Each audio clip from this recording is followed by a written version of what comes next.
South ఇండియాలోని అతి తక్కువ ధరలకి రత్నాలనందించే ఏకైక సంస్థ 6JVR.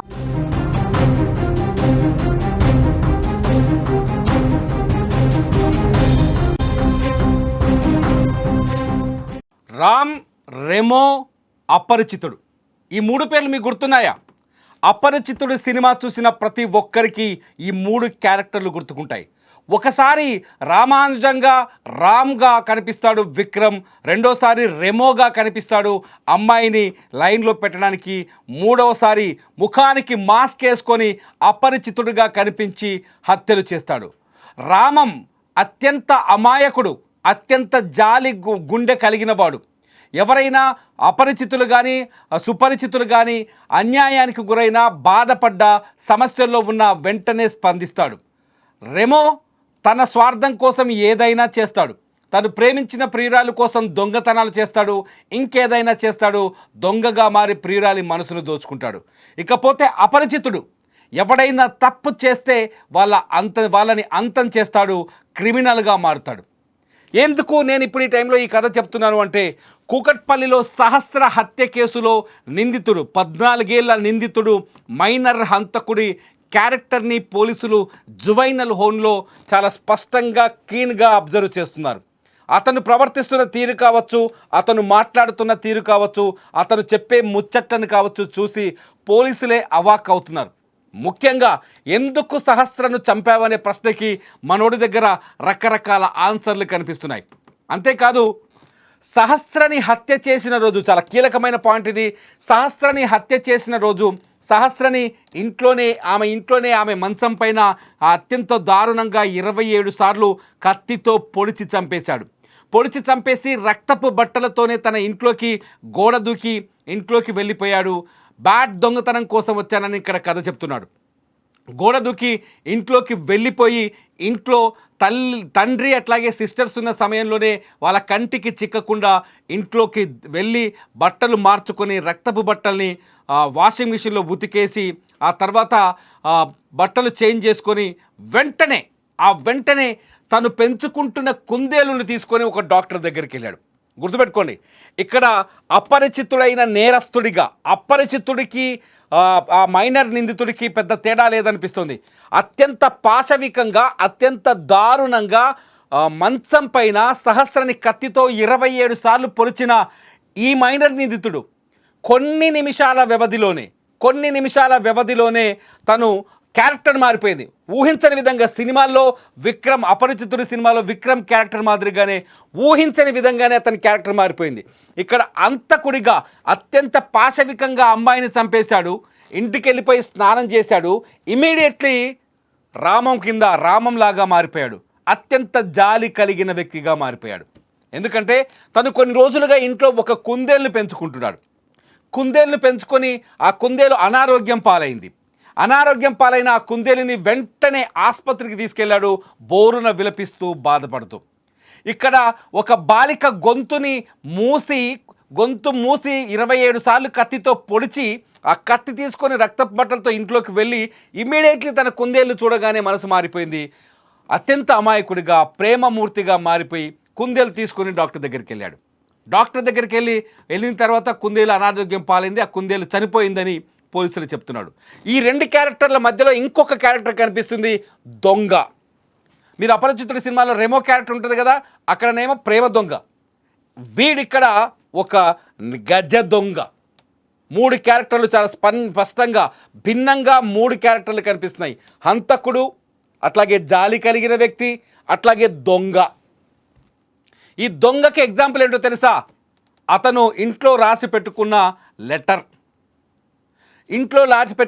అట్లాగే ఎవరైతే సహస్ర ఇంట్లో కొట్టేయాలనుకున్న MRF బ్యాట్, ఈ బ్యాట్ని కొట్టేయడం కోసం దొంగగా మారాడు. బ్యాట్ని కొట్టేస్తుంటే అడ్డుకున్న సహస్రను చంపి అపరిచితుడిగా మారాడు, హంతకుడిగా మారాడు. ఆ తర్వాత ఇంట్లోకి వెళ్ళి తన కుందేలు ఆరోగ్యం బాగాలేదని చెప్పేసి అమాయకుడిగా మారాడు.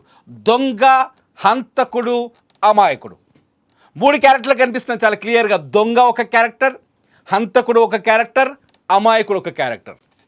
ఇది నేను చెప్తున్న మాట కాదు, పోలీసులు వాళ్ళ విచారణలో కనిపెట్టిన అతని షేడ్స్. ఎందుకు ఆ హంతకుడు ఆ మైనర్ హంతకుడు ఇలా ప్రవర్తిస్తున్నాడు, అతని మానసిక పరిస్థితి ఏంటని పోలీసులు కొంత ఆరా తీస్తే చాలా స్పష్టంగా కొన్ని కథలు చెప్పాడు. కుందేలు కథ చెప్పేశాడు కదా. ఆ తర్వాత చిన్నప్పటి నుంచి తనను బక్కోడా బక్కోడా అంటూ కొందరు బాడీ షేమింగ్ చేసేవారు, నన్ను వెక్కిరించేవాళ్ళు, అది చూసి నేను తట్టుకోలేకపోయినాను. నన్ను బక్కోడా అన్న ప్రతి ఒక్కరిపైన పగ తీర్చుకోలేకపోయాను. అందులో భాగంగానే ఇలా క్రిమినల్గా మారాను అని చెప్పుకొస్తున్నాడంట. ఎవరైతే తనను పక్కన పెట్టడం, బాడీ షేమింగ్ చేయడం, ఆ కోపంలో, ఆ క్రోధంలో ఆ క్రైమ్ సిరీస్లకి అలవాటు అవ్వడం, ఒక మొబైల్ ఫోన్ దొంగతనంగా తెచ్చుకున్నాడని వాళ్ళ అమ్మ కూడా ఒప్పుకుంది. నువ్వేమైనా హత్య చేసావురా అని అడిగితే వాళ్ళ అమ్మ నన్ను నువ్వే పట్టించేలా ఉన్నావే అని చెప్పేసి వాళ్ళ తల్లి కూడా కఠినంగా సమాధానం చెప్పాడు. దొంగతనం చేశాడనే విషయం కూడా స్పష్టంగా అర్థమవుతోంది. మొబైల్ ఫోన్ 2 నెలల క్రితం ఎక్కడి నుంచి తెచ్చుకున్నామంటే చోరీ చేస్తే తెచ్చుకున్నాడు, తిరుగులేదు. అంతేకాదు తను ఇంకో ఇంట్లో దొంగతనం చేయడం కోసం ఒక మాస్టర్ స్కెచ్ రాసుకొని ఒక పేపర్ పైన రాసి పెట్టుకున్నాడు, తిరుగులేదు. దొంగ క్యారెక్టర్ ఎస్టాబ్లిష్ అయింది. హత్య చేసి సహస్రాన్ని అత్యంత దారుణంగా పాశవికంగా 27 సార్లు పొడిచి హంతకుడి క్యారెక్టర్ కన్ఫర్మ్ అయిపోయింది. ఇకపోతే మూడో క్యారెక్టర్ వచ్చేసి అత్యంత అమాయకుడైన క్యారెక్టర్ కుందేలు కథలో కన్ఫర్మ్ అయిపోయింది. పోలీసులకు కూడా అంతు చిక్కట్లేదు సహస్ర హంతకుడి మెంటాలిటీ పరిస్థితి. పోలీసులు కూడా అంచనా వేయలేకపోతున్నారు. ప్రస్తుతానికి జువైనల్ హోమ్లో ఉన్నాడు ఆ హంతకుడు, జువైనల్ హోమ్లో సంరక్షణలో ఉన్నాడు. అతనికి కఠినమైన శిక్ష పడాలని ప్రపంచమంతా కోరుకుంటుంటే చట్టం మాత్రం అతనికి కఠినమైన శిక్ష విధించే అవకాశాలు లేవని చెబుతుంది. ఎందుకంటే అతని మానసిక స్థితి సరిగా లేదని అర్థమవుతోంది. ఇలా 3 క్యారెక్టర్లున్న ఆ మైనర్ హంతకుడిని త్వరలోనే పోలీసులు కస్టడీకి తీసుకునే అవకాశం ఉంది. ఇప్పటికే పోలీసులు కస్టడీ పిటిషన్ వేశారు. అంటే వాళ్ళు జువైనల్ హోమ్ నుంచి వీళ్ళ దగ్గరికి తీసుకొచ్చి మళ్ళీ ఈ కేసులో కొన్ని నిజాల్ని బయటకు కక్కించే ప్రయత్నం చేస్తారు. ఈ నిజాలు ఏంటనేది, అతను కక్కబోయే ఈ నిజాలేంటి, అతని ఒరిజినల్ క్యారెక్టర్ ఏంటి, అతను పోలీసుల ముందు ఏం చెప్పబోతున్నాడు అన్నది ఇప్పుడు అత్యంత భయానకంగా కనిపిస్తోంది. సహస్రాన్ని ఎందుకు చంపాడో అసలైన రీజన్ చెప్పబోతాడేమో అనిపిస్తోంది. అంతేకాదు దొంగతనం ఏ ఇంట్లో చేయడం కోసం ఆ లెటర్, ఒక స్కెచ్ రాసి పెట్టుకున్నాడో మాస్టర్ ప్లాన్, అది కూడా బయట పెడతాడనిపిస్తోంది. అంతేకాదు కుందేళ్ళను చూసినప్పుడు అతనికి ఎందుకు కన్నీళ్ళు వచ్చాయో కూడా చెప్పబోతున్నట్టుగా తెలుస్తోంది. అంతేకాదు ఒకవేళ ఉంటే ఈ హత్యలో ఇంకెవరి ప్రమేయం ఉన్నా కూడా అతను బయటపెట్టే ఛాన్సెస్ ఉంటాయి పోలీసులు కస్టడీలోకి తీసుకొని ఆ నర్రహంతకుడిని విచారిస్తే.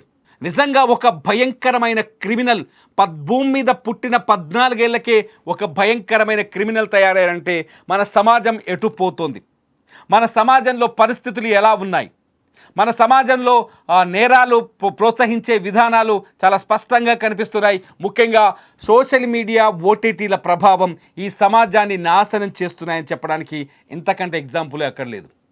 ఎందుకంటే ఇతను చెప్తున్నాడు కొన్ని ఓటీటీల్లో క్రైమ్ సిరీస్ని, మిస్టరీలను చూస్తే తను ఇన్స్పైర్ అవుతానని, ఆనందపడతానని చెప్తున్నాడు. ఈ హంతకుణ్ణి అపరిచితుడు అనాలా వద్దా మీరే చెప్పండి. 3 క్యారెక్టర్లు, 3 రకాలు, 3 భిన్నమైన క్యారెక్టర్లు, ఇటువంటి క్యారెక్టర్ ఉన్న వాడిని అపరిచితుడు అనాలా వద్దా చెప్పండి. అన్యాయంగా బంగారు తల్లి సహస్రను పొట్టన పెట్టుకున్న హంతకుణ్ణి ఏం చేయాలి? ఈ హంతకుడికి శిక్ష పడాలని అందరం కోరుకుంటున్నాం, కానీ అతని మానసిక స్థితి చూస్తుంటే అపరిచితుడిలా కనిపిస్తున్నాడు. అపరిచితుడి సినిమాలో విక్రమ్ ఎలా ప్రవర్తించేవాడో ఇప్పుడు కూడా అలాగే ప్రవర్తిస్తున్నట్టుగా అర్థమవుతోంది. ఒకసారి హంతకుడు, ఒకసారి దొంగ, ఒకసారి ప్రేమతత్వం కలిగిన అమాయకత్వం. కుందేలు దగ్గరకు వచ్చి అమాయకత్వాన్ని ప్రదర్శిస్తున్నాడు. మీకు చెప్పాను ఇంతకుముందే, స్కెచ్ చేసుకొని దొంగలా కనిపించాడు, ఎంఆర్ఐ బ్యాట్ కొట్టేయడానికి వచ్చాడు. అడ్డుకొన్న సహస్రాన్ని చంపి హంతకుడిగా కనిపిస్తున్నాడు.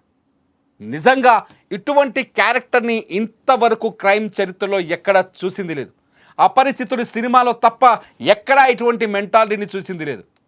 మాధ్యమాలు, సోషల్ మీడియా, కాకపోతే స్మార్ట్ ఫోన్, కాకపోతే ట్యాబ్స్, ఇట్లాంటి వాటిని మీ పిల్లల చేతికిస్తే మీ పిల్లలు కూడా ఇటువంటి అపరిచితులుగానే మారే అవకాశాలు స్పష్టంగా కనిపిస్తున్నాయి.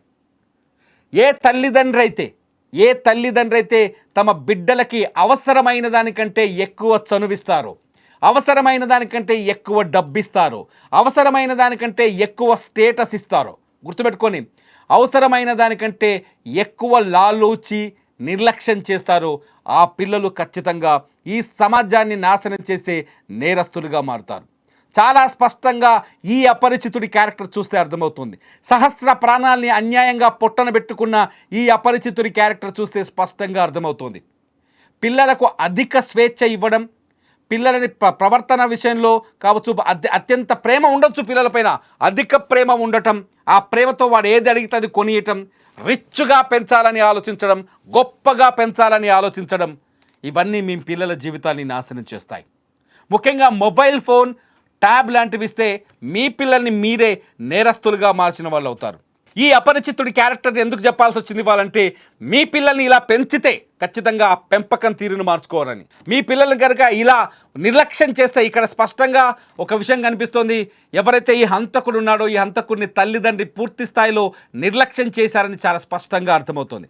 వాళ్ళ నిర్లక్ష్యమే ఇతన్ని ఒక అపరిచితుడిగా మార్చి హంతకుడిగా, దొంగగా, ఒక వ్యక్తిగా రకరకాల కోణాల్లో అతని మైండ్ సెట్ని మార్చడానికి అర్థమవుతుంది. మీ పిల్లలకు కూడా ఇటువంటి అలవాట్లు చేస్తే మీ పిల్లల్ని మీరే నేరస్తులుగా మార్చినట్టు అవుతుంది. నేను చెప్తున్న ఈ మాట అబద్ధమా నిజమా? ఈ వీడియో కింద కామెంట్ చేయండి.